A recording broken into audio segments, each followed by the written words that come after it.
Hello everyone, back to my channel স্বাদের ছোঁয়া রান্নাঘরে সকলকে স্বাগত। আজকে আমার রেসিপি কচুর কাঠি দিয়ে ইলিশ মাছ। তো বন্ধুরা, কচুর কাঠি দিয়ে ইলিশ মাছ রান্না করার জন্য আমি কড়াইতেই তেল দিয়ে দিচ্ছি, আর তেলটা গরম হয়ে গেছে। এখন আমি তেলের ভিতরে পেঁয়াজ বাটা এবং রসুন বাটা দিয়ে দেব। আর এই পেঁয়াজ বাটা রসুন বাটাটাকে একটু নেড়ে চেড়ে কিছুক্ষণ ভেজে নেব।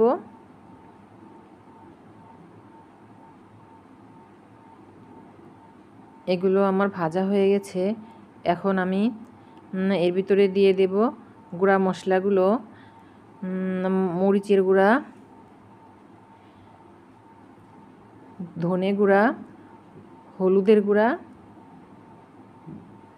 এখন এই মশলাগুলো পেঁয়াজের সঙ্গে আবারও নেড়েচেড়ে কিছুক্ষণ ভেজে নেব। আর এদিকে আমি কচুর কাঠিগুলো সিদ্ধ করে ছুলে রেখেছিলাম, সেগুলো দিয়ে দিচ্ছি। কাঠিগুলো বেশ বড় ছিল, তাই মাছ থেকে কেটে নিয়েছি। দিয়ে দিচ্ছি স্বাদ মতো লবণ। লবণটা দিয়ে নেড়েচেড়ে কচুর কাঠিগুলোকে কিছুক্ষণ কষিয়ে নেব।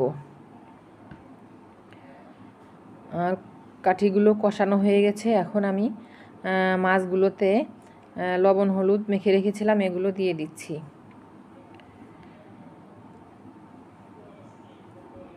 এখন কাঠির সঙ্গে মাছগুলোকে নেড়েচেড়ে আরও কিছুক্ষণ কষিয়ে নেব।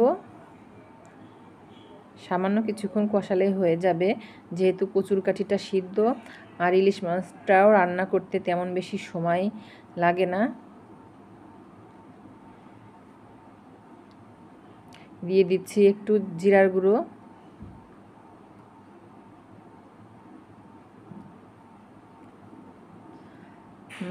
আর এখন আমি ঝোলের জন্য পানি অ্যাড করে দেব।